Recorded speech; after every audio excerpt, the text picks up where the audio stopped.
C'est grâce à eux, les déinocoques, que nous pourrons peut-être un jour nous passer de pétrole. Les déinocoques, des bactéries apparues il y a des milliards d'années, qui sont capables aujourd'hui de digérer des biomasses non alimentaires pour produire de l'éthanol. Et c'est à Montpellier, dans cette start-up installée depuis peu au Biopôle Aéromédecine, que se joue une partie de nos bonnes intentions environnementales.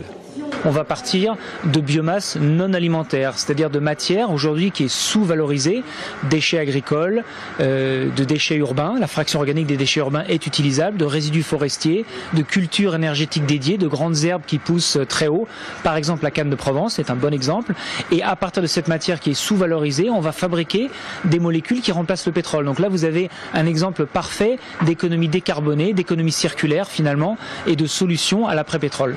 Car l'enjeu est maintenant industriel et Deinov doit démontrer que les expériences de laboratoire conduiront sous peu à une production de masse propre à un usage grand public. Les résultats sont là, c'est-à-dire que depuis quelques jours, on sait que le déinocoque est capable de produire de l'éthanol avec des rendements et une productivité qui dépassent toutes les performances des autres types de micro-organismes qui avaient été testés de par le monde pour fabriquer ces biocarburants de deuxième génération. Comme sa bactérie, la start-up montpelliéraine arrive à maturité et compte aujourd'hui 40 collaborateurs, tous précurseurs dans la recherche du biocarburant de deuxième génération.